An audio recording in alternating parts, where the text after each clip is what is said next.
Buen día, chicos. Bien, un tema que está en el capítulo de conducción permanente es el de cuerpo semi-infinito. Entonces, ese es el tema que vamos a ver en esta clase. Eh, ¿De dónde surge este problema de cuerpo semi-infinito? El concepto de cuerpo semi-infinito.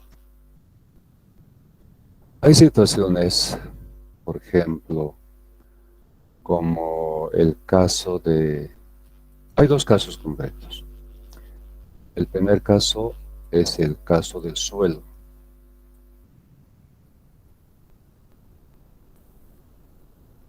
Sabemos que el suelo es una parte de la Tierra. Entonces, si consideramos la Tierra, bueno, tiene su forma esférica, y analizamos lo que pasa en un sector, en un segmento de la Tierra, acá, solamente acá. ¿Qué observamos? Haciendo un corte, en este pedazo de la Tierra, observamos que se transfiere calor entre el suelo y el medio ambiente. El medio ambiente está en contacto con el suelo. El medio ambiente tiene una temperatura T infinito y el suelo tiene una temperatura, vamos a llamar T sub E. Entonces, dependiendo de la diferencia de temperaturas, existirá calor transmitido, ya sea del medio al suelo o del suelo al medio, suponiendo que la temperatura del medio sea menor que la del suelo. Es decir, que la temperatura T infinito sea menor a la temperatura del suelo. ¿Qué va a suceder? Va a existir calor transmitido del suelo al medio. Entonces, este estudio del calor en condiciones, a ver, aquí estoy observando un detalle. Fíjense que en la expresión interviene el tiempo. Entonces no es un problema de conducción permanente, es un problema de conducción no permanente. Mil disculpas, estoy adelantando el tema. Entonces, obviamente, lo vamos a tratar en el capítulo de conducción no permanente, porque es función del tiempo. Y conducción permanente no es función del tiempo. Entonces, mil disculpas. Estamos corriendo mucho. Bien, sin embargo, para completar este capítulo de conducción permanente hay un tema más, y ese es el tema de los problemas complejos de la conducción. Permítanme, voy a recuperar este material. Acá. Entonces,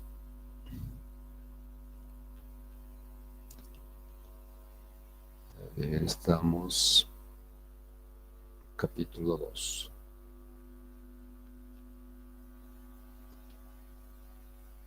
Problemas complejos de la conducción permanente. Tengo un material que está preparado para eso.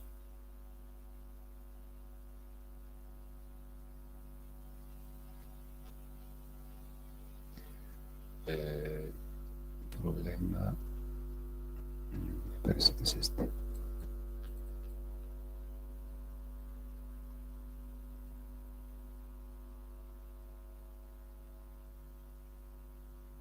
Sí, es este.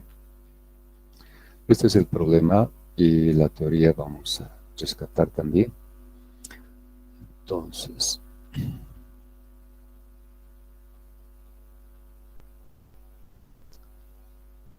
problemas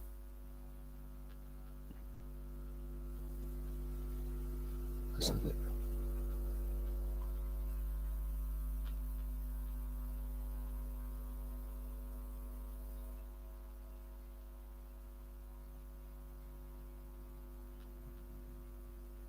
Acá está.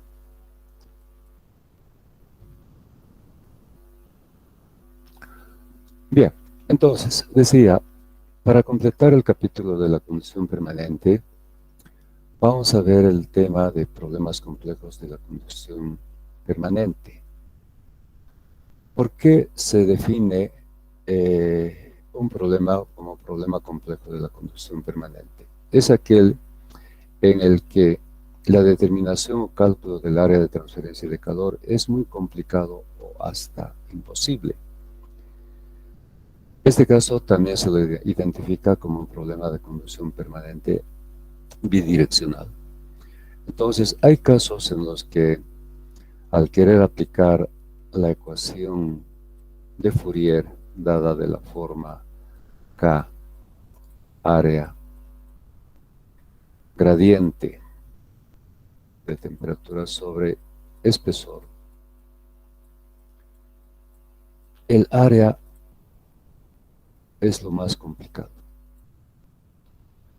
Ya hemos visto que en los casos de superficies cilíndricas, cuerpos cilíndricos, cuerpos esféricos y también paredes planas, no tenemos mayor inconveniente con el área. En el caso de conductos cilíndricos, paredes cilíndricas, el área es logarítmica. En el caso de esferas, el área se llama área verdadera. Y en el caso de paredes planas, el área no es ningún problema.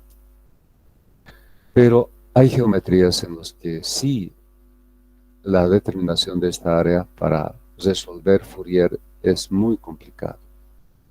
Por ejemplo, cuando se presentan este tipo de secciones, una sección de esta forma o una sección de esta forma, pueden haber muchos casos en el que tengamos esta dificultad, en los que tengamos esa dificultad o de esta forma.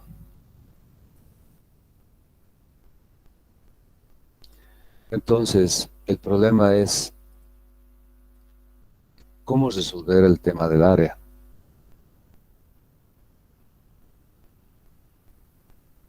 Puede ser esta forma geométrica, otras. Es cierto que podemos evaluar el área externa A sub 0 y el área interna A sub I. En todos los casos no hay dificultad. A sub 0 y A sub I.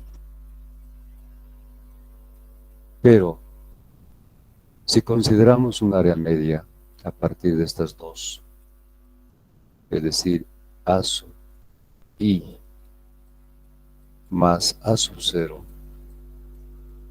sobre 2, un área media, el resultado va a estar muy alejado de lo correcto. Entonces, no es el método adecuado recurrir a un valor medio de áreas. Entonces, para resolver este problema del área, se han desarrollado varios métodos. Aquí estamos mencionando algunos de ellos. El método numérico, el método de mapas de 2 dimensiones, el método de relajación, método por analogía eléctrica, etcétera, etcétera. Hay muchos métodos. Incluso hay métodos empíricos, es decir, que no tienen base matemática, sino por observación, han sido deducidos por observación Entonces, hay varios métodos. En los libros de transferencia de calor se mencionan e incluso se hacen alguna práctica de alguno de los métodos más. Los más empleados son el método numérico y el método de mapas de 2 dimensiones. En el BITS creo que hay una aplicación del método por analogía eléctrica, pero estos 2 métodos los van a encontrar casi en todos los libros. Entonces, vamos a ir describiendo estos 2 métodos, el método numérico y el método de mapas de 2 dimensiones. Ahora, estos métodos resuelven problemas llamados complejos en conducción permanente, pero también resuelven problemas bidireccionales. Es decir, si estas figuras representan las secciones de conductos, entonces se entiende que el calor se dirige en 2 direcciones, tomando en cuenta este sistema de coordenadas, digamos, en X y en Y. X y Y. Tenemos 2 direcciones de flujo de calor, es decir, el calor en la dirección Y y el calor en la dirección X. Entonces, con este método resolvemos problemas bidireccionales también. Entonces, estos métodos tienen 2 propósitos: resolver los casos cuando no es posible encontrar un área correcta A, y resolver problemas de flujo bidireccional en las direcciones X y Y. En algunos libros, como un capítulo independiente, se encuentra el caso de flujo bidireccional. Entonces ahí van a encontrar que se refieren a estos métodos para resolver esos problemas. Entonces empezamos con el método numérico. Como indica su nombre, consiste en elaborar un elemento llamado elemento finito. Es decir, identificar en la sección uno o más elementos finitos. Y para hacer eso, se elabora una malla, es decir, tomando en cuenta espacios iguales, en este caso delta X igual, en todas estas divisiones tomamos en cuenta un delta X en las divisiones horizontales, y lo mismo en las divisiones verticales tomamos un delta Y. Todos los espacios son los mismos, delta X en sentido horizontal y en sentido vertical delta Y, pero con esta característica de que son iguales. Entonces, dividiendo de esta forma, identificamos estos puntos horizontal y verticalmente. Y a través de estos puntos trazamos líneas. Y resultan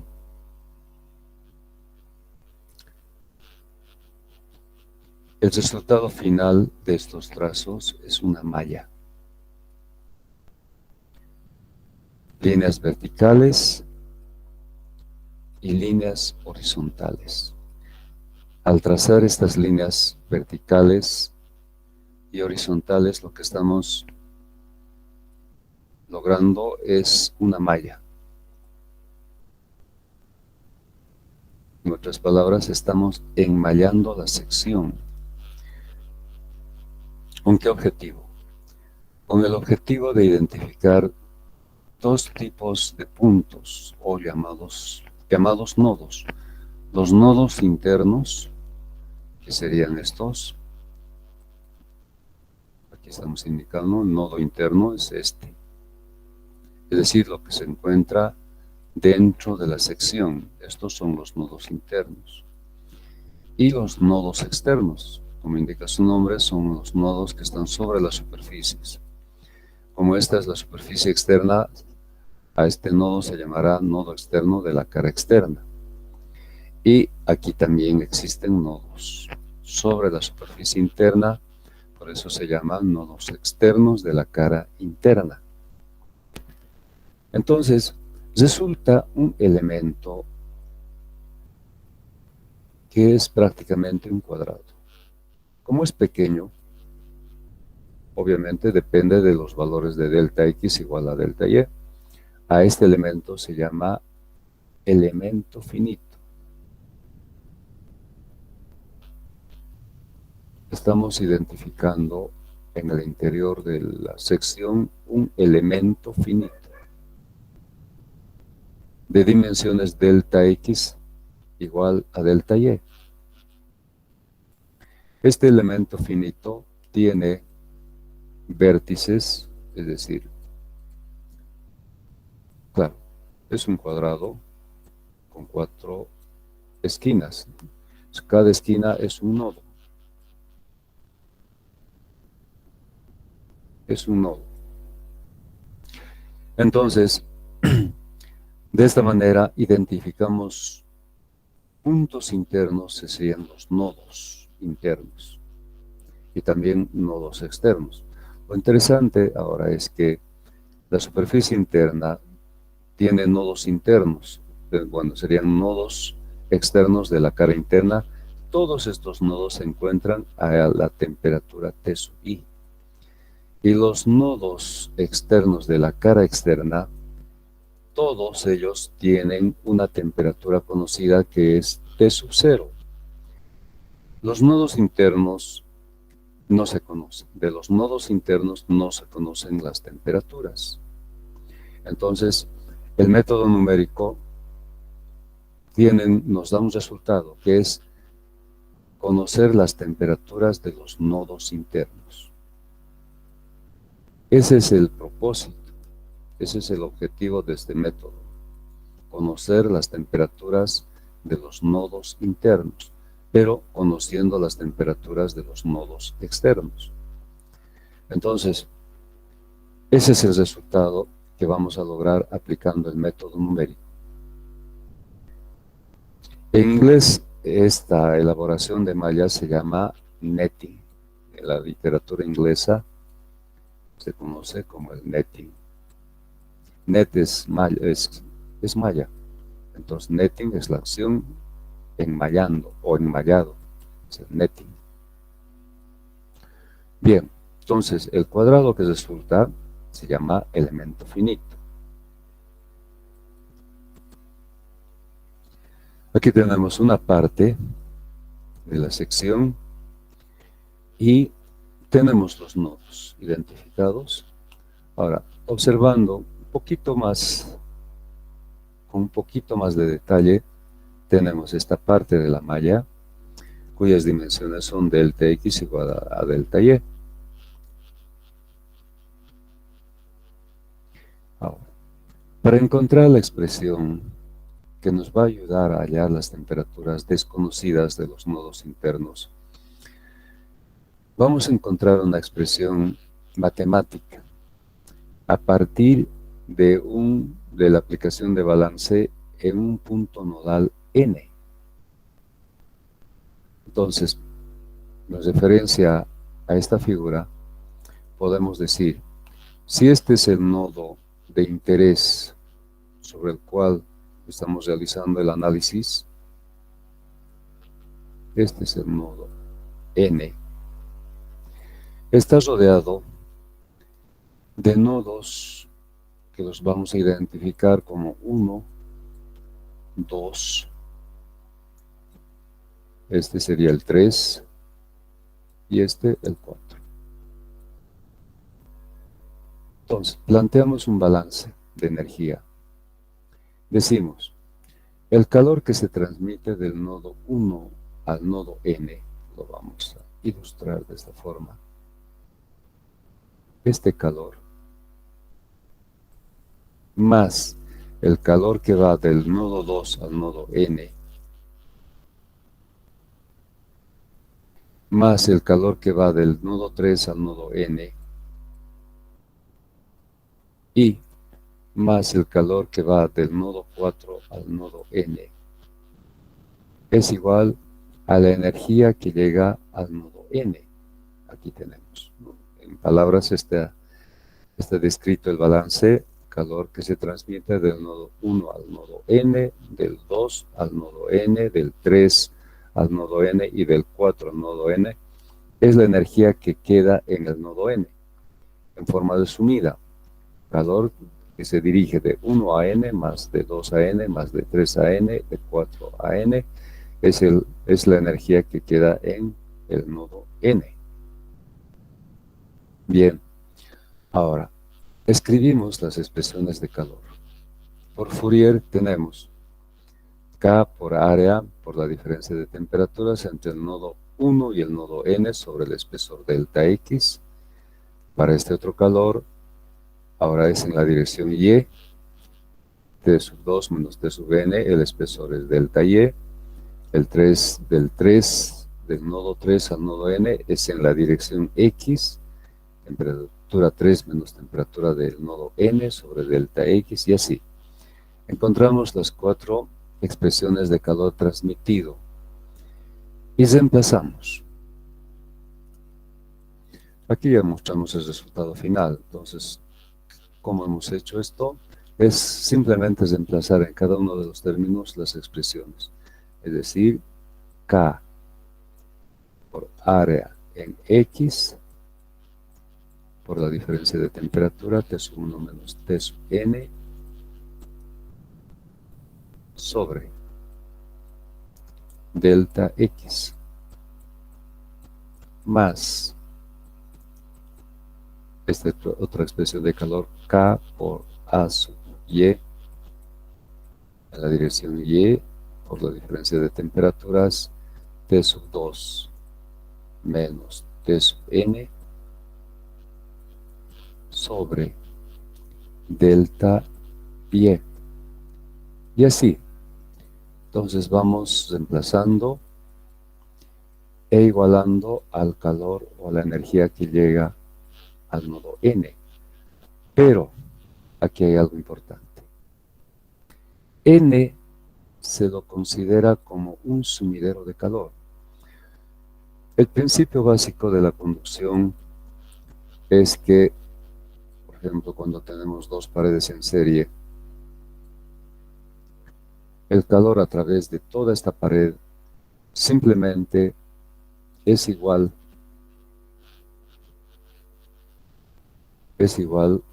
al calor que pasa a través de toda la pared e igual al calor a través de esta pared y de esta pared. Es decir, hemos indicado que este calor a través de toda la pared es igual al calor que pasa a través de este material, vamos a llamar curso A, e igual al calor que pasa a través de este otro material, vamos a llamar B, curso B. Es decir, el calor no se detiene, simplemente pasa. Entonces hemos expresado que el calor a través de toda la pared es igual al calor a través de A, del material A, e igual al calor a través del material B. El calor no se detiene, simplemente pasa. Entonces lo mismo, en este análisis, el calor no se detiene en el nodo N. N actúa como un sumidero de calor. Entonces toda energía que llega al nodo N se pierde. ¿Qué es un sumidero? Eso lo vemos, por ejemplo, en el lavaplatos de nuestras casas. El agua que se usa en el lavaplatos, una vez que se saca la tapa, se pierde, sumidero de calor. En las esquinas de los manzanos en la ciudad, cuando llueve, el agua se pierde en esos sumideros, ¿cierto? Que se canaliza, etcétera, etcétera, pero no tenemos agua. Bueno, si las esquinas, los sumideros de las esquinas están con buen mantenimiento, no están con basura, etcétera, etcétera, el agua de lluvia se pierde ahí. Entonces, esa es la idea de sumidero. Entonces, el nodo N actúa como un sumidero de calor. Por tanto, el calor o la energía que llega se hace cero. Entonces, estas expresiones van a estar igualadas a cero. La suma de estos términos va a estar igualado a cero. Como el coeficiente K es el mismo y las áreas son iguales, A sub X es igual a A sub Y, y también los espesores son los mismos, delta X es igual a delta Y, entonces la expresión final queda de esta manera, solamente temperaturas. Agrupando estos términos, vemos que, y despejando, la temperatura del nodo N no es más que la media aritmética de las temperaturas de los nodos adyacentes, T sub 1 más T sub 2 más T sub 3 más T sub 4 sobre 4. Es una media aritmética. Entonces, esta es la expresión básica que se utiliza en este método numérico.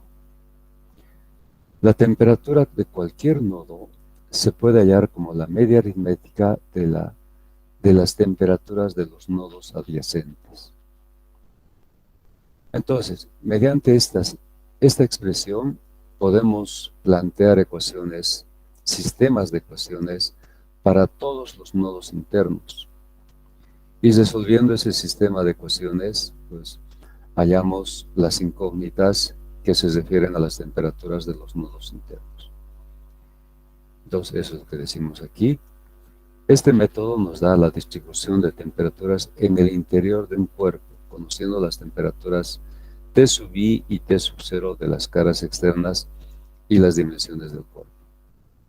Entonces, de esta manera se aplica este método a partir de esta expresión que no es más que la media aritmética de las temperaturas de los nodos que rodean al nodo de interés, que sería en este caso el nodo N. Obviamente, para hallar esta temperatura tenemos que conocer las temperaturas de los nodos 1, 2, 3 y 4. Pero vamos a ver que muchas de estas temperaturas no se conocen, pero planteando un sistema de ecuaciones podemos resolver todas las incógnitas que se refieren a las temperaturas de los nodos internos. Eso lo vamos a hacer cuando vayamos a un problema. Entonces, de eso se trata el método numérico. El otro método. ¿Alguna pregunta hasta acá? ¿Está claro? Inge, ¿podría explicar de nuevo por qué el calor es igual a cero? ¿No debía Ya. más bien acumularse? Como explicaba, en la condición básica de la conducción permanente es que el calor no se detiene. El calor, a través de una pared de dos materiales en serie, es igual al calor que pasa a través de un material A e igual al calor que pasa a través de otro material que sería el material B. Entonces el calor simplemente pasa. Ahora, en este caso, en este entendido, el calor que va del nodo 1 al nodo N, más el calor que va del nodo 2 al nodo N, y el calor que va del nodo 3 al nodo N, tampoco tendría que detenerse, es decir, acumularse en el nodo N. Entonces, para que eso no suceda, para que no se acumule calor en el nodo N, el calor en el nodo N tiene que ser cero. Por tanto, de acuerdo a la explicación, el calor que va del 1 al nodo N más el calor que va del nodo 2 al nodo N, etcétera, etcétera, tiene que ser cero. Eso significa que el calor que llega al nodo N se pierde. El nodo N se constituye como un sumidero de calor. Eso para responder a esta exigencia. En otra situación, ¿qué pasaría? Que toda la energía térmica o calor que parten de los nodos 1, 2, 3 y 4 se acumula en N. ¿Y qué va a suceder con N? Su temperatura va a ir subiendo con el tiempo o va incrementándose con el tiempo. Y esa es la condición que se aplica cuando lleguemos a la conducción no permanente, pero estamos en conducción permanente. Por eso es que toda la energía que llega al nodo N se considera como cero, ¿no? Repito, cuando lleguemos al tema o al capítulo de la conducción permanente, no permanente, ahí no sucede esto, sino que la energía aquí se acumula y va. ¿Y cuál es el efecto? La temperatura del nodo N, que va incrementándose con el tiempo, porque los aportes de calor hacen o logran ese efecto de incrementar la temperatura del nodo N. Pero en este caso, para que se cumpla esta condición, necesariamente se debe considerar que el nodo N actúa como un sumidero de calor. Por tanto, el calor que llega al nodo N es prácticamente cero. El calor simplemente pasa. No sé si con esa explicación queda más claro. Bien, Está claro, continuamos. Ya. Entonces, vamos al otro método, el método de mapas de dos dimensiones. Entonces, la sección que vamos a analizar puede ser una sección como esta, y se elabora un mapa sobre la base de líneas. Bueno, yo prefiero utilizar esta sección, haré un dibujo. Una sección como esta, y la sección interna también cuadrada, digamos. Los ejes de simetría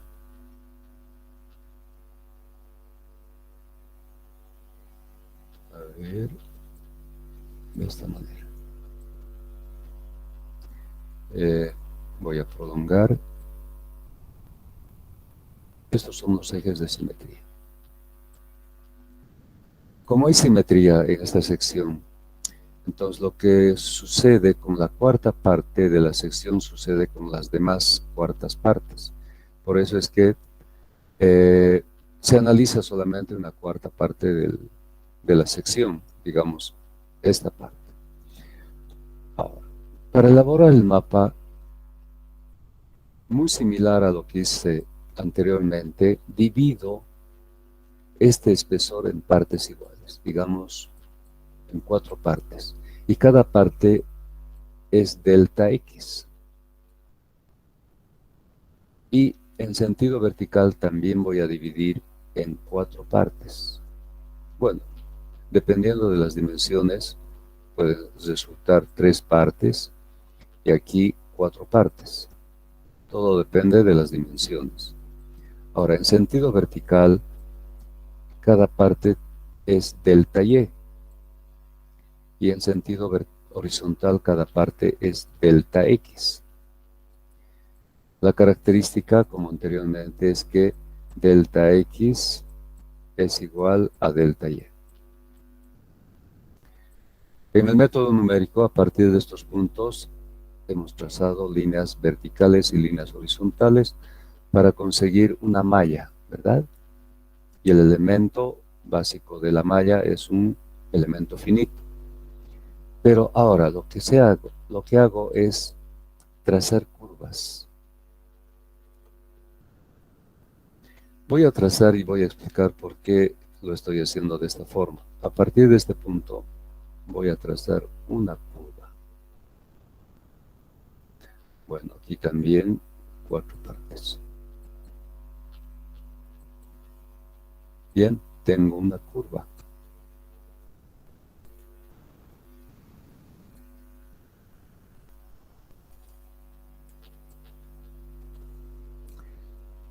Entre este punto y este otro punto también trazo otra curva, un poquito más alejada. Y así, esta va a estar más alejada todavía. ¿Qué estoy trazando? Estoy trazando curvas que se llaman isolíneas. Estas curvas son isolíneas.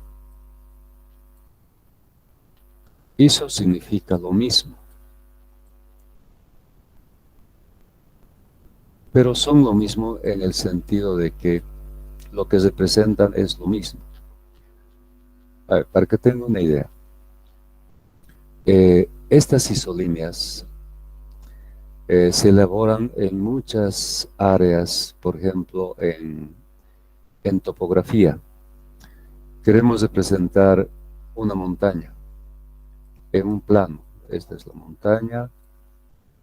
Queremos representar en el plano. ¿Qué es lo que se hace? Se trazan planos de corte. Digamos, por la punta, por la cima, hay un plano de corte y con cierta distancia voy trazando planos de corte hasta llegar a la base. Entonces, las representaciones de estos planos de corte llamaré 1 a este 2, a este 3, 4, 5 y la base que sea 6. La representación en el plano, ¿cómo sería? Este es el plano. Entonces, este plano de corte 1 prácticamente va a ser un punto, porque es la cima de la montaña, ¿verdad? Es un punto. El segundo corte posiblemente me dé esta forma, obviamente irregular, porque es una montaña. Entonces, la representación del corte efectuado por el plano 2 sería de esta manera.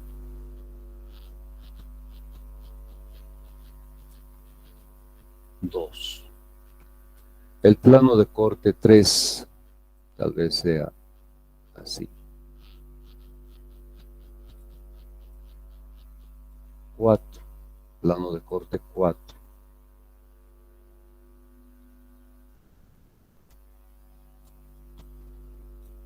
5.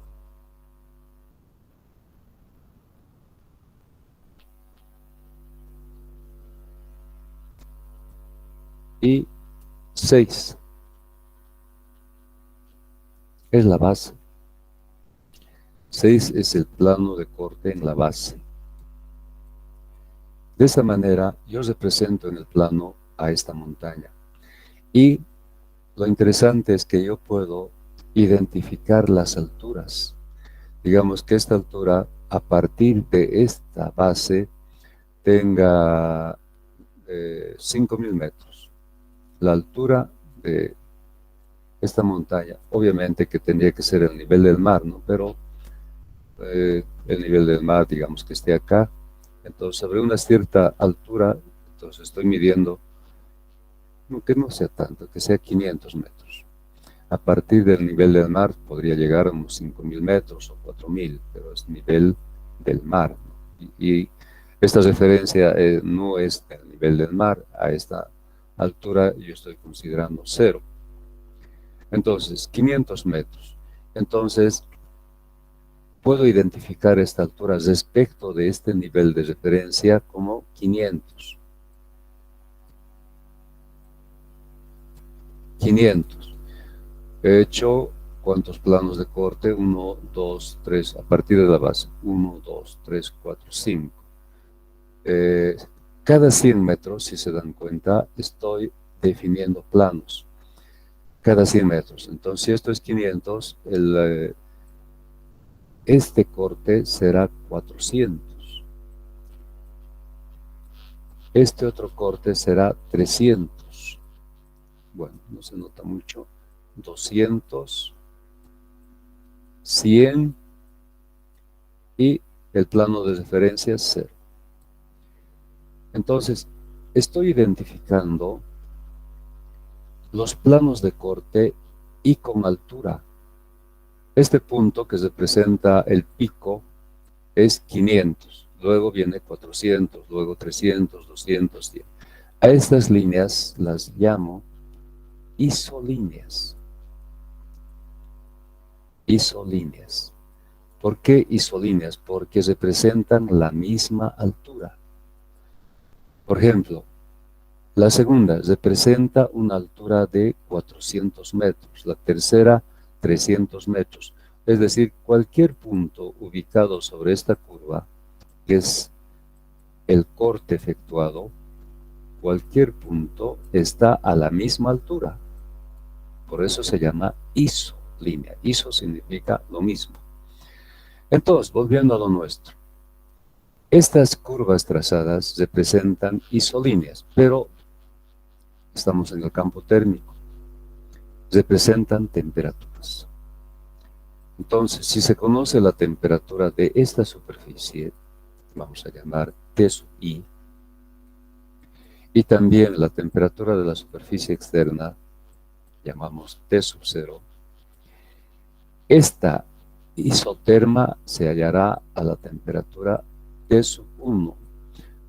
Cualquier punto ubicado sobre esta isoterma va a tener la misma temperatura en forma genérica T sub 1. Y esta va a corresponder a la temperatura T sub 2. El mismo criterio, cualquier punto ubicado sobre esta isoterma tiene la misma temperatura, en este caso T sub 2, y esta tercera voy a identificar con T sub 3, lo mismo. Cualquier punto sobre esta curva va a tener la misma temperatura que sería T sub 3. Entonces, lo que trazo son isotermas. Si T sub I es mayor a T sub 0, en ese entendido, T sub I será mayor a T sub 1, y T sub 1 será mayor a T sub 2, y T sub 2 será mayor a T sub 3. Y por supuesto, T sub 3 será mayor a T sub 0. Bien, entonces he trazado isotermas. Ahora, ¿por qué esta línea está muy próxima a la esquina, a este vértice, y estas otras se van alejando? Para realizar estos trazos, recurro a la analogía que existe con el área fluida. Y ustedes en mecánica de fluidos con seguridad han visto, han analizado esta situación de las líneas de corriente. Por ejemplo, en un codo, en el codo de un conducto por el que circula un fluido, ¿cómo se trazan las líneas de corriente? Con un criterio. Digamos, esta es la entrada y esta es la salida. En la entrada se supone que el perfil de velocidades es de esta manera.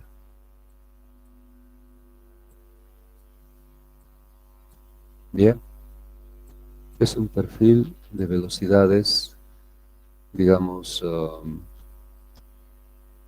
de esta manera. Pero, ¿qué sucede en esta esquina? El perfil de velocidades, que lo estamos considerando así, de esta manera, se distorsiona. Es decir, voy a identificar esta parte. ¿Cómo sería este perfil de velocidades? Pues prácticamente 0 acá muy pequeño, este sería un poquito más grande, este sería más grande, mayor. En otras palabras, si la molécula que va circulando a través de esta línea de corriente circula con la misma velocidad que las otras moléculas, aquí voy a identificar una molécula, lo mismo acá, una molécula, digamos, de agua, que es una corriente de agua. Todas estas moléculas están con la misma velocidad, por eso el perfil lo dibujo de esta manera. Pero cuando llega a la esquina, esta molécula prácticamente se detiene, no tiene movimiento. Esta tiene un poco más de movimiento, más velocidad. Esta está quieta, la velocidad es pequeña. Esta tiene una mayor velocidad. Esta mucho más y la del extremo muchísimo más. Y cuando llega a esta salida, otra vez se restituye el perfil de velocidades inicial, que es este. Entonces, eso es lo que pasa en el movimiento de los fluidos a través de un codo, por ejemplo. Se restituye el perfil de velocidades. Otra vez todas las moléculas están moviéndose con la misma velocidad. Entonces, ahora, si identifico las velocidades, los perfiles de velocidad, es decir, las líneas de corriente que representen las velocidades, voy a dibujar a esta línea muy apegada. A esta, la línea de corriente corresponderá un poquito alejada, a esta un poco más alejada, etcétera, etcétera. Entonces, utilizo la analogía que existe con el área fluida, ¿no? Muy parecida. Ya hemos visto la analogía que existe en todo lo que significa flujo. Y estamos utilizando eso. Flujo térmico o calor, flujo fluido o caudal. ¿Verdad? Hemos hablado bastante sobre las analogías, entonces funciona.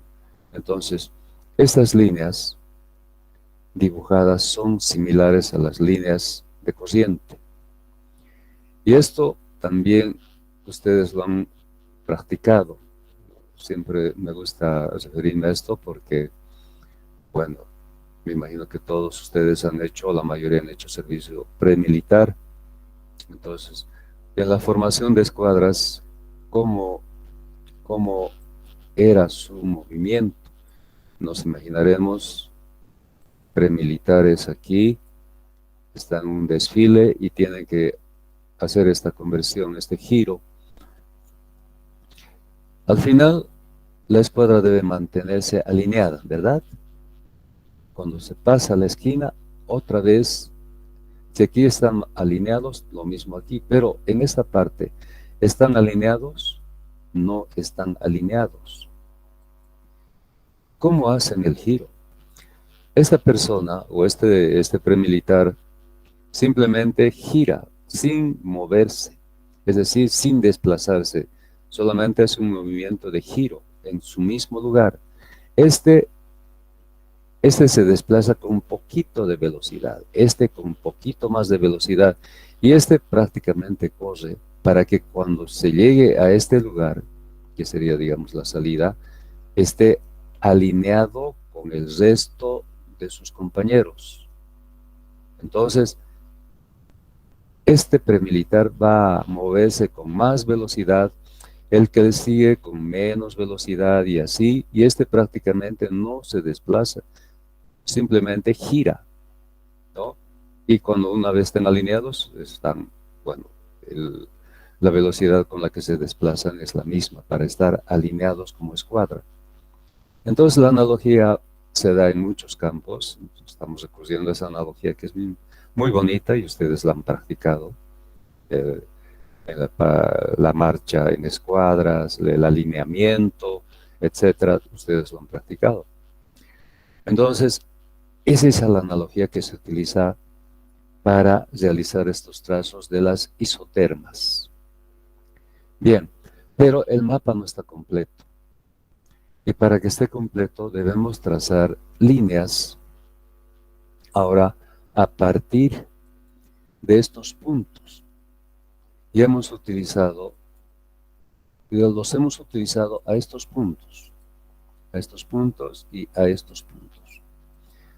Ahora utilizamos estos puntos para, a partir de estos, realizar trazos con una característica. Les voy a explicar. Entonces realizo a partir de este punto un trazo, de este otro trazo, de este realizo este trazo y también este trazo, de este y así. Estos trazos realizados tienen una característica, y es que entre el trazo realizado y la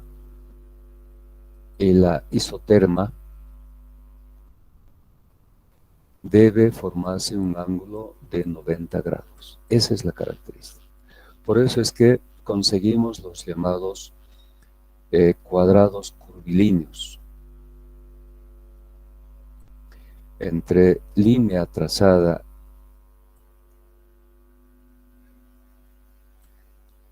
la característica es 90 grados. Aquí hay 90 grados o ángulo normal, y de esa manera conseguimos lo que se llama cuadrado curvilíneo. Este es un cuadrado curvilíneo. Entonces los cuadrados que resultan ya no son perfectos, como en el método numérico. El elemento finito es un cuadrado perfecto, delta x igual a delta y. Aquí también se puede conseguir que delta y o delta x sea igual a delta y. Esa es una de las condiciones también, pero por la forma no siempre vamos a conseguir que delta x sea igual a delta y. Sería la característica de un cuadrado curvilíneo. Hay zonas donde no se cumple esa condición, ¿no? Pero con ayuda de estas líneas completamos lo que se llama mapa de dos dimensiones. Bien, entonces esa es la forma de elaborar el mapa de dos dimensiones. La exactitud depende del valor de delta x igual a delta y elegido, lo mismo que en el anterior método.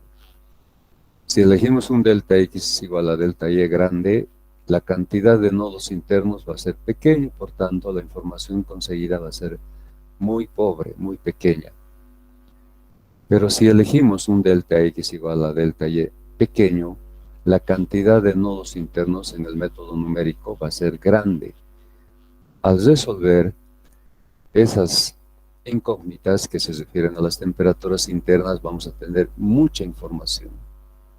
Entonces lo mismo pasa acá. Si elegimos un delta x igual a delta y pequeño, vamos a tener un mapa más completo. Pero si el delta x igual a delta y elegido es grande, el número de isotermas va a ser pequeño, tal vez 2, o tal vez 3, o tal vez 4.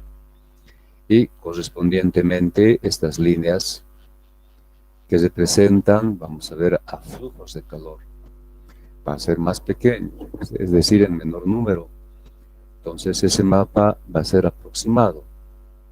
Pero si delta x igual al delta y es pequeño, el mapa va a ser bastante completo. Pero por más que elijamos un delta x igual al delta y pequeño, la forma de trazar no es más personal. Una persona, un alumno, puede trazar de cierta manera un mapa diferente de otro. Entonces hay una, digamos, hay una inexactitud propia del método. Pero vamos a ver cómo resolver esa inexactitud. Entonces, esa es la forma. Ahora, para el análisis, vamos a recoger algunos parámetros del mapa. Por ejemplo, el cuadrado curvilíneo nos va a servir para el análisis. El número de cuadrados curvilíneos que existen entre dos líneas trazadas que representa senda de calor. Por ejemplo, ya tenemos la idea de los cuadrados curvilíneos. Ahora, estos espacios comprendidos entre dos líneas se llama senda o camino de calor. Aquí tenemos una senda y aquí tenemos otra senda o camino de calor. Entonces se llaman sendas o caminos de calor, que para el análisis también son importantes. Caminos de calor.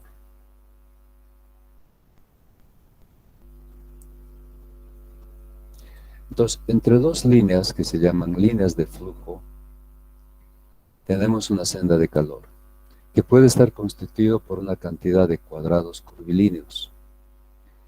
Eso también se toma en cuenta en el análisis. Mediante este método, que es el método de mapas, el resultado obtenido es el calor. En el anterior método, el resultado obtenido es la distribución de temperaturas. Son resultados diferentes, como se ve, pero ambos se complementan. Distribución de temperaturas. Ambos se complementan para hacer del método de mapas un método más exacto. Eso lo vamos a ver más adelante. Hasta aquí, ¿alguna duda?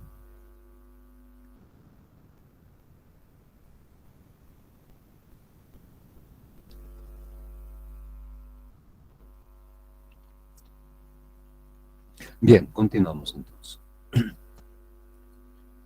Bueno, aquí está un poco más explicado.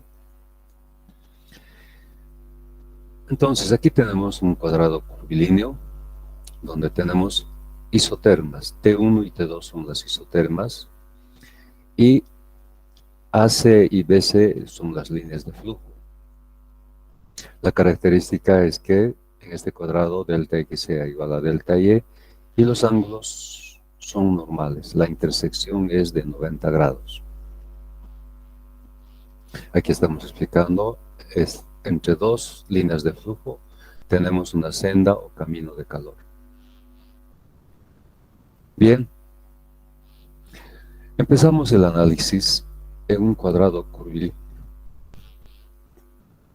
El calor que se transmite entre dos isotermas en un cuadrado curvilíneo se escribe como K por el espesor, perdón, delta Y por L constituye el área de transferencia de calor.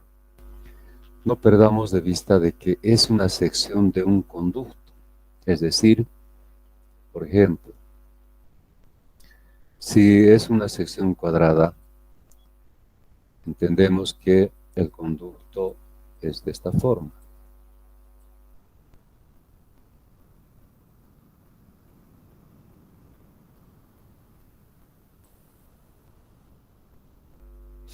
Es decir, la sección interna es constante a lo largo de este conducto o de acuerdo según la altura de este conducto.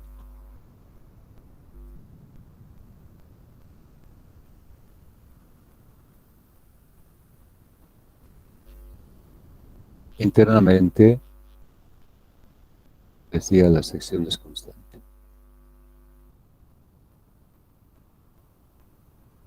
Entonces lo que estamos viendo es un plano de corte.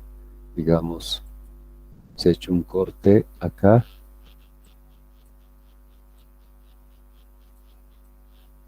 ¿Y qué es lo que se observa? Lo que se observa es esta sección.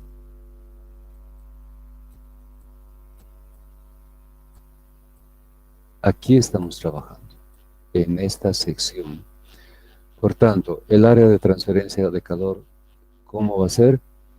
Va a ser para el cuadrado curvilíneo delta Y por la longitud L. El conducto va a tener en este caso una altura L.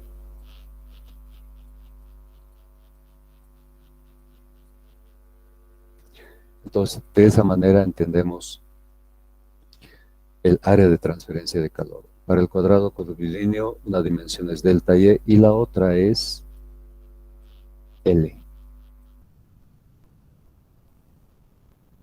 La altura, bueno, por la posición que adopta esta forma geométrica sería altura, pero si estuviese horizontal estaríamos hablando de longitud del conducto.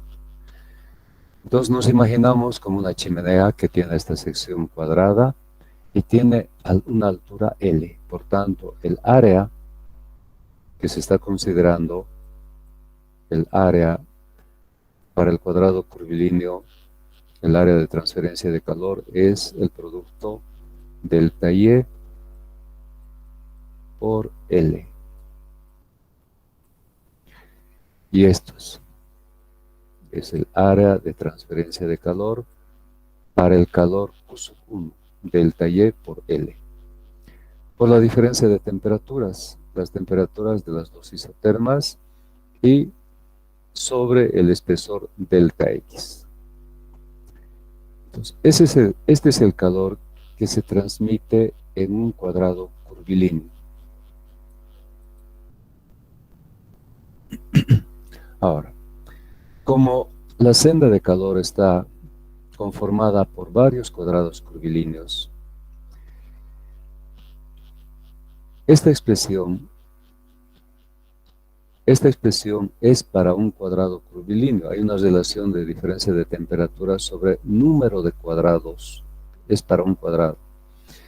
Si queremos abarcar al total de cuadrados que existe en una senda de calor, sabemos que en una senda de calor, una de las caras está a una temperatura T sub I y la otra cara está a una temperatura T sub 0.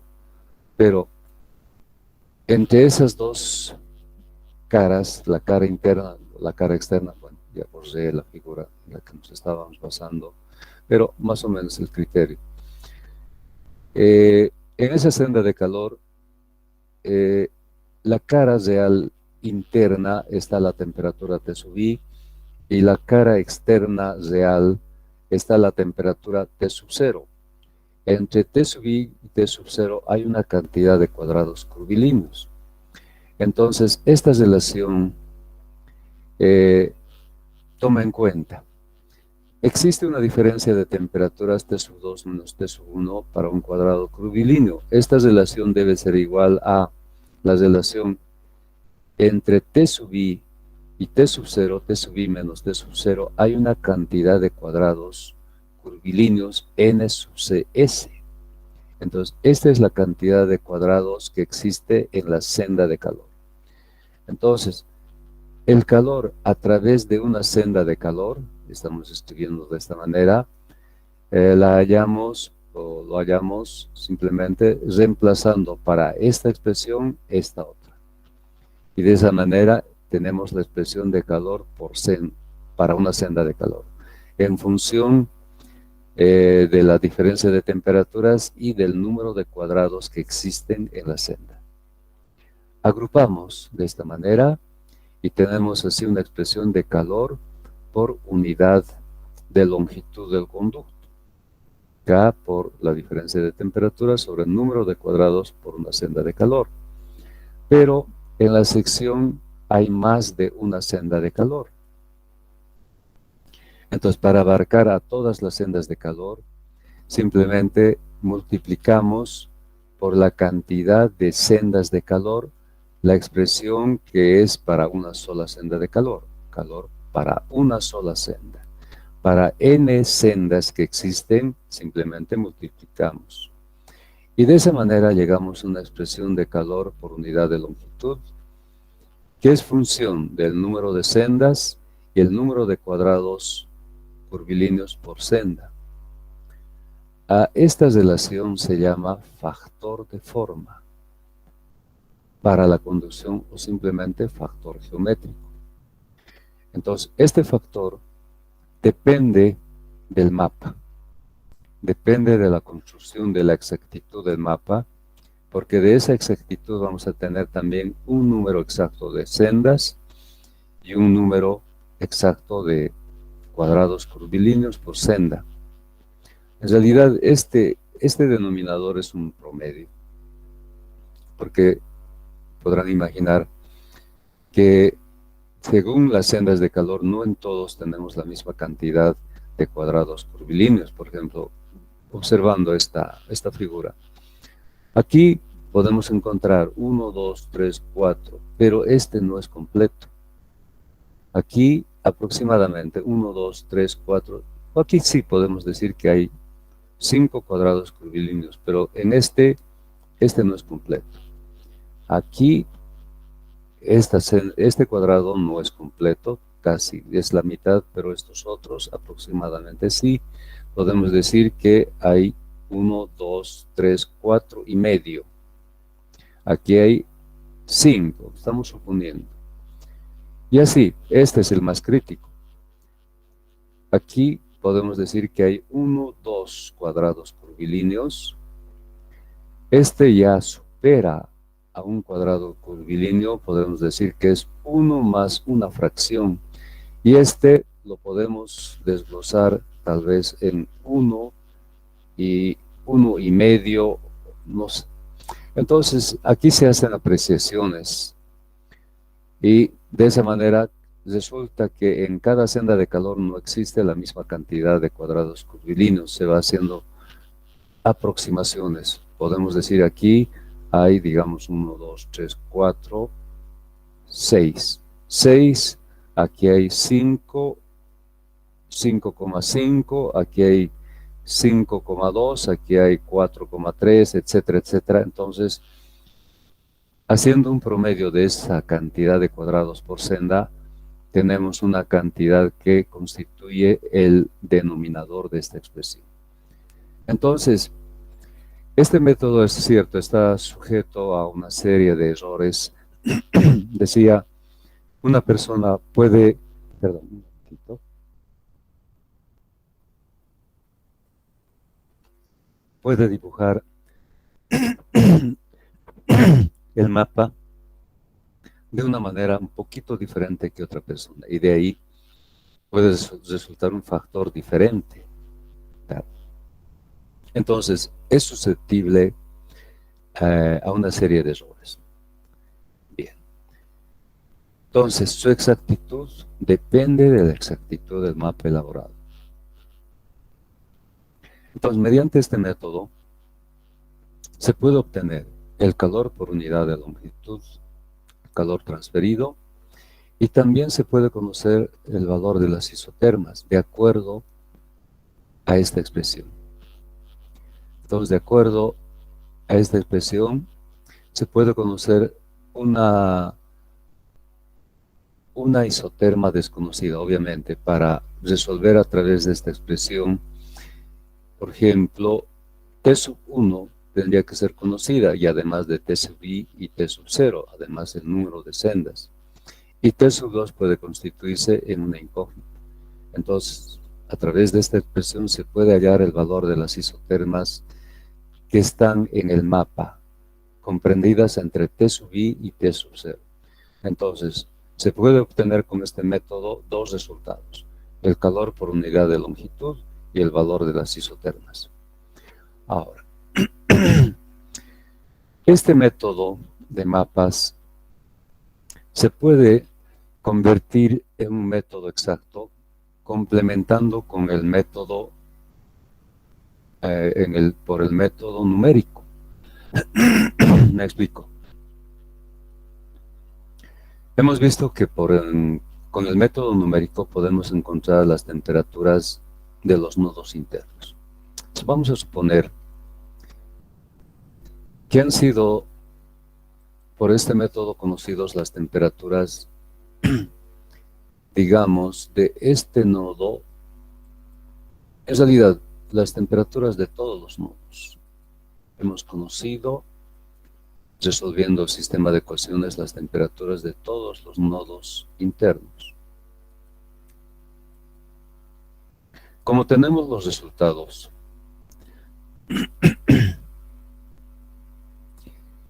podemos comparar los valores y podemos encontrar coincidencias de valores obtenidos. Y en ese análisis podemos encontrar, por ejemplo, que las temperaturas de este nodo, lo voy a remarcar, de este nodo y de este nodo son iguales, y digamos también de este nodo, que la temperatura de este nodo es igual a la temperatura de este nodo y de este nodo. Los resultados obtenidos con el método numérico, comparando, nos indican que las temperaturas de estos nodos son iguales y también de estos nodos. ¿Qué quiere decir esto? Que a través de estos nodos podemos trazar una isoterma con una gran exactitud. Hemos coincidido con los valores de temperatura de estos nodos, por tanto, trazamos una curva y esta curva se constituye en una isoterma exacta. Por estos nodos cuyas temperaturas coinciden lo mismo, podemos trazar una isoterma y por tanto esta isoterma ahora se considera exacta. Estas isotermas son exactas porque se basan en resultados obtenidos a través del método numérico. Ahora, completar el trazo ya resulta más sencillo. Simplemente a partir de estos puntos trazamos líneas o curvas con la característica de que formen un ángulo de 90 grados. Y de esa manera obtenemos un mapa exacto. De ese mapa exacto podemos obtener el factor geométrico de una manera más exacta y el calor obtenido por el método de mapas va a resultar exacto, ya no aproximado. De esa manera ambos métodos se complementan. Pero en sí, el uso de estos métodos, dependiendo de delta X igual a delta Y, puede resultar en un método que requiera bastante tiempo o de un tiempo más o menos razonable. Todo depende de delta X igual a delta Y. Pero es el único método, o es uno de los pocos métodos que existen para resolver los llamados problemas complejos de conducción permanente. Se pueden resolver, pero dependiendo de estos valores, el tiempo requerido puede ser bastante. Especialmente en el método numérico, podemos tener sistemas de ecuaciones de 10, de 20, o de 50 o de 100. Entonces, resolver un sistema de ecuaciones, digamos, de 100 o 200 toma tiempo. Pero, con ayuda de los softwares, se puede resolver en un tiempo relativamente corto. Entonces, todo depende también del empleo de softwares que ayuden a resolver los sistemas de ecuaciones lineales. Eso lo vamos a ver con un poquito más de detalle en la solución de problemas. Bien, entonces, esa es la teoría de estos dos métodos, el método numérico y el método de mapas de dos dimensiones. Aquí tenemos un problema. Dice, escribir el sistema de ecuaciones de la temperatura de los puntos nodales de una malla cuadrada de 6 pulgadas para una chimenea cuadrada como se ilustra en la figura. Suponer que el material tiene conductividad térmica uniforme, temperatura interior uniforme de 300 grados Fahrenheit y la exterior también uniforme de 100 grados Fahrenheit. Esta sería la sección, de acuerdo a las dimensiones que nos da el problema. Es decir, las dimensiones serían 36 pulgadas por 36 pulgadas, es sección cuadrada. La sección interna tendría dimensiones de 12 por 12. Entonces, el problema nos sugiere, a ver, veamos, no nos sugiere, pero tomamos un delta X en este caso de 6 pulgadas, 6 por 6, ¿no? De acuerdo a las dimensiones. Delta X es 6, lo mismo que delta Y, es decir, delta X igual a delta Y igual a 6 pulgadas. Y con estas dimensiones elaboramos la malla.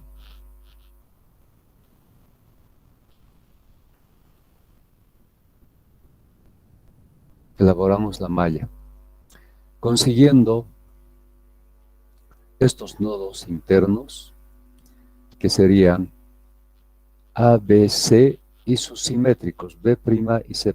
Es decir, como es una sección simétrica, hay simetría entre B y B' y entre C y C'. Es decir, la temperatura de C va a ser la misma que la de C' y la temperatura de B va a ser la misma que la de B'. Entonces, por la simetría, eso se podría simplificar el análisis. Entonces, sobre la expresión deducida de que la temperatura de un nodo es la media aritmética de las temperaturas de los nodos adyacentes, esta expresión la vamos a, bueno, escribimos esa expresión de esta forma. Eh, a ver, escribiremos de una forma más clara tal vez, empezando con el nodo A. Es decir, para el nodo A, escribimos la expresión de la forma 4 veces la temperatura del nodo A va a ser igual a la suma de las temperaturas de los nodos adyacentes. ¿Cuáles son esas temperaturas? ¿O cuáles son esos nodos? B'. Entonces la temperatura de B' más la temperatura de este nodo cuyo valor se conoce, es T sub I, más T sub I, más el otro nodo adyacente es el nodo B, la temperatura del nodo B, y más la temperatura de este nodo, cuya temperatura también se conoce, es T sub 0, estamos acá, más T sub 0. Y más la temperatura de este nodo, cuya temperatura también se conoce, es T sub 0. Toda esta superficie externa se halla la temperatura T sub 0. Entonces, otra vez T sub 0. Entonces, resulta una expresión T sub B' es igual a T sub B. Entonces, 2 veces T sub B.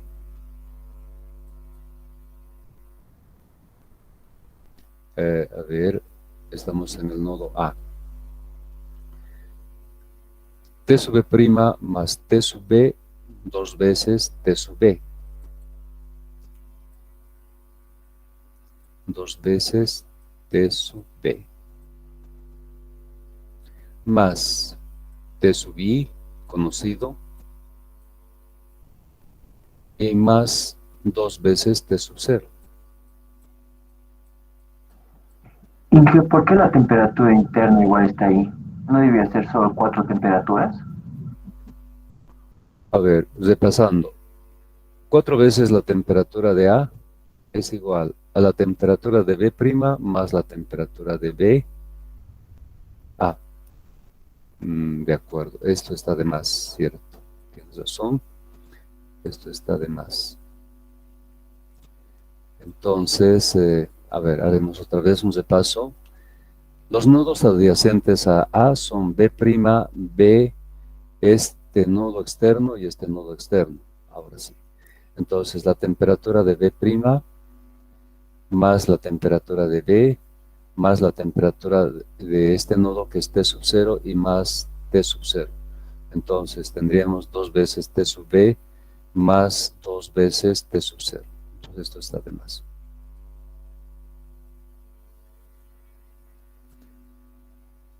Más 2 veces T sub 0. De esta manera conseguimos una ecuación lineal donde existen dos incógnitas. Las incógnitas son la temperatura de A y la temperatura de B. Entonces, estamos volviendo a plantear las ecuaciones. Primera ecuación lineal. Segunda ecuación lineal para B. Voy a escribir acá. Segunda ecuación lineal para B. 4 veces la temperatura de B va a ser igual a. Ahora, para B este nodo es adyacente, entonces T sub I más la temperatura de C más la temperatura de este nodo que es externo y se conoce. Su temperatura es T sub 0. T sub 0 y más la temperatura de A. Más la temperatura de A. De esta manera hemos conseguido una ecuación en la que tenemos 1, 2, 3 incógnitas. Segunda ecuación lineal. Y para C, para el nodo C planteamos una tercera ecuación, 3. 4 veces la temperatura del nodo C es igual. La temperatura de este nodo cuyo valor se conoce, T sub I. T sub I más. Aquí hay un nodo que es simétrico al nodo B. Podemos llamar B segunda. B segunda. Vamos a anotar la temperatura del nodo B segunda. B segunda más la temperatura de este nodo que se conoce es T sub 0. T sub 0 y finalmente la temperatura del nodo B que es aledaño al nodo C. Temperatura del nodo B. Resumiendo, tenemos 4 veces la temperatura de C igual T sub I más la temperatura de B segunda es igual a la temperatura de B por la simetría. Entonces, 2 veces la temperatura de B y más la temperatura de T sub 0. Tenemos un sistema o una ecuación lineal con dos incógnitas. En su conjunto, tenemos un sistema conformado por 3 ecuaciones lineales.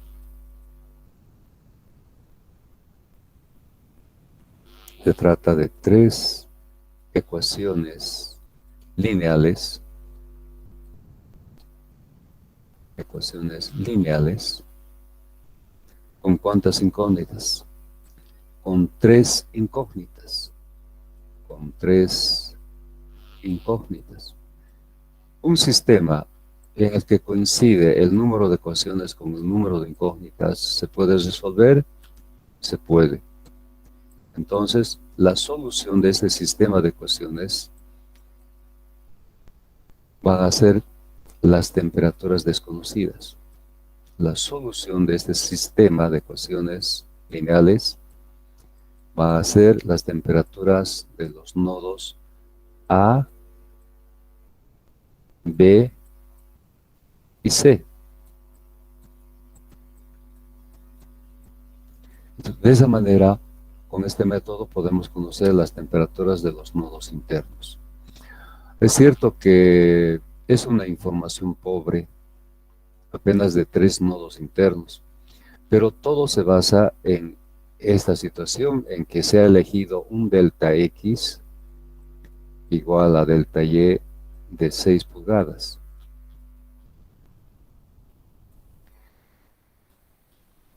Tendríamos más información si, por ejemplo, eligiésemos delta X igual a delta Y la mitad, 3 pulgadas.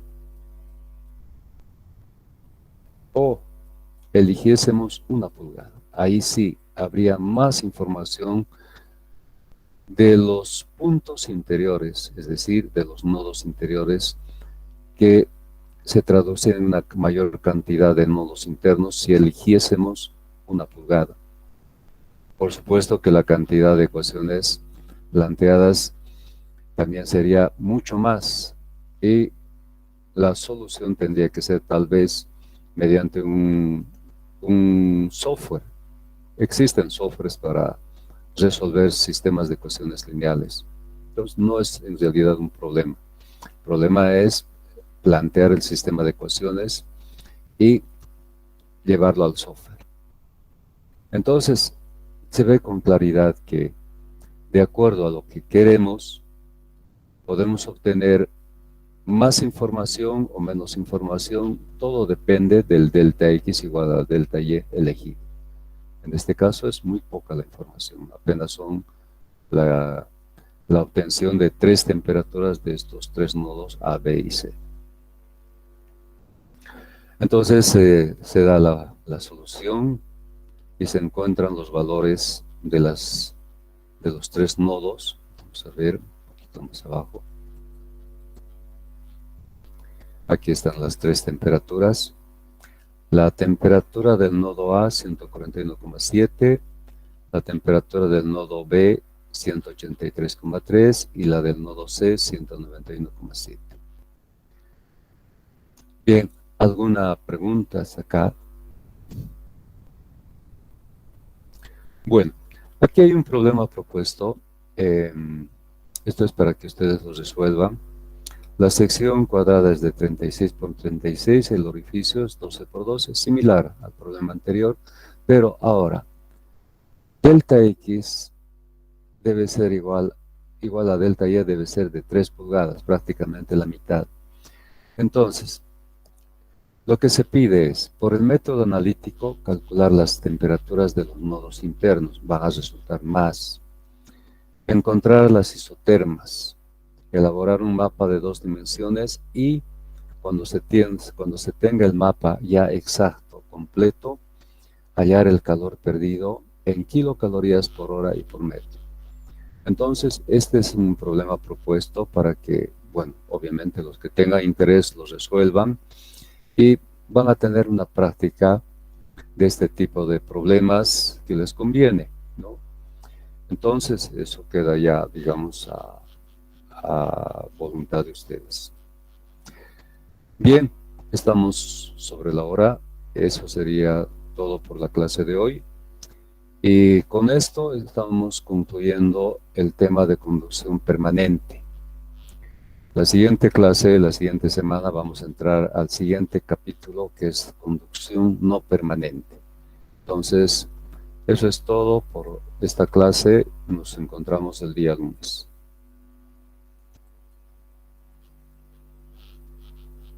Hasta luego, ingeniero, gracias. Hasta luego. De nada. Gracias, Inge, hasta luego. Hasta luego.